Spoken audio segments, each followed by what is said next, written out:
Memang 2011 saya sempat ke Korea Selatan untuk exchange. Terus dari situ akhirnya tahu basic-basic masakan Korea. 2011 exchange, 2011 akhir, awal itu exchange, 2011 akhir itu ikut lomba masak Korea, jadi berangkat ke sana lagi. Terus ketemu sama chef-chef Korea gitu, sama mereka dibilang ini masakan kamu enak. Dari situ akhirnya, oh ternyata masakan Korea nggak sesusah bikin rendang gitu. Dari situ, ya udah akhirnya bikin masakan Korea di Malang. Waktu itu 2012 belum ada.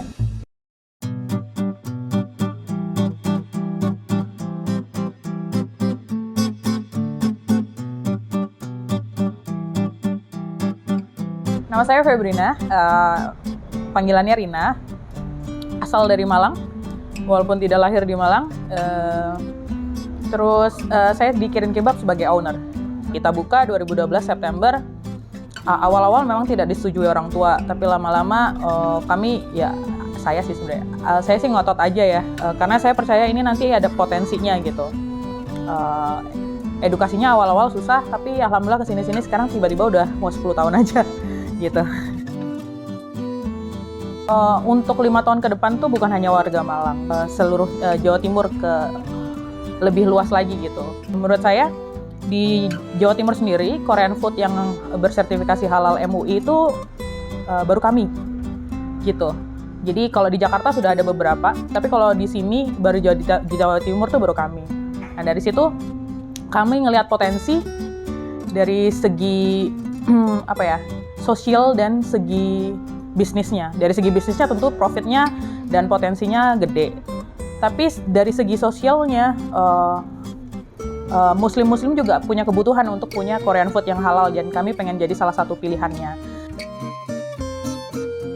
Kalau dari segala produk, Kirin Kebab tuh punya 4 value. Yang pertama halal, dan halalnya itu bukan klaim halal tapi sertifikasi halal. Yang kedua tuh kenyang. Kalau dilihat tuh rasanya kan makanannya porsinya nggak ada yang kecil-kecil imut-imut gitu. Yang ketiga harganya affordable.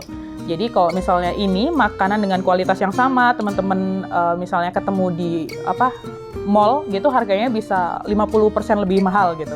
45.000, 50.000 gitu. Kalau di sini kita dari 25 masih ada sampai 35-an ada.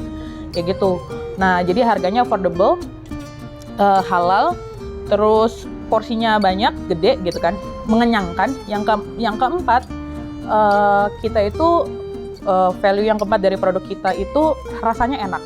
Jadi kita nggak bakal ngeluarin produk karena cuma hype aja.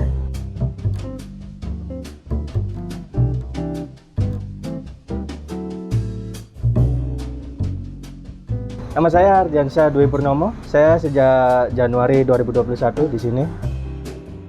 Kalau di sini, insya Allah orang Indonesia udah cocok lah sama masakan Kirin semuanya. Di sini saya sedang sama teman saya lagi masak sunduku. Di sini masih buat prepare seafoodnya dari udang, kerang, daging, sama bumbunya, sama kuahnya juga. Jadi resep rahasianya apa sih, Mas? Waduh, kalau resep rahasia, maaf Kak, saya nggak bisa jelasin. Mungkin bisa langsung tanya ke Mbak Rinanya aja. Iya.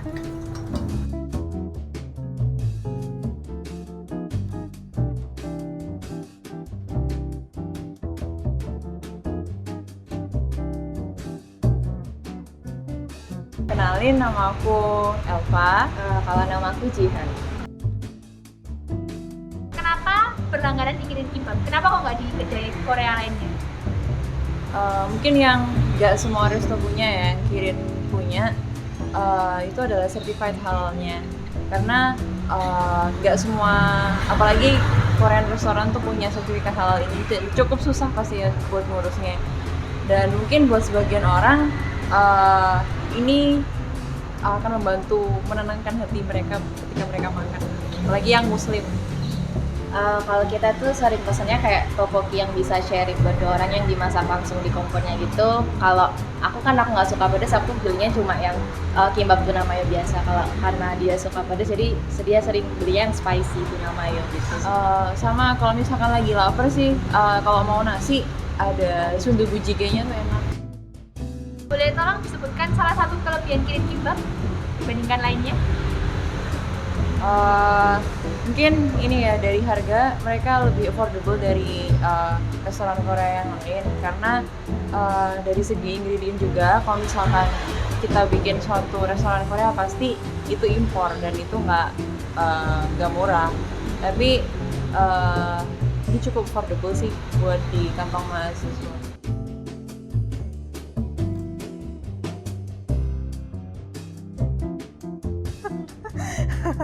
Gitu loh. Jadi kalau dulu memang yang membahagiakan, memang secara ekonomi sangat terbantu ya, keluarga kami sangat terbantu, dan beberapa teman-teman dan mahasiswa yang part time di sini, yang full time tuh semuanya banyak yang terbantu. Tapi kesini-sini yang paling bahagia bukan itu lagi gitu. Jadi yang lebih bahagia tuh kayak, kalau buat saya pribadi tuh, saya punya bangun tidur, saya tuh punya tujuan hidup. Itu udah lebih dari cukup gitu buat saya. Oh, bangun tidur, aku punya Kirin gitu. Itu sih sebenarnya. Jadi yang paling membahagiakan tuh saat ternyata hidup saya masih bermanfaat buat orang lain, gitu sih.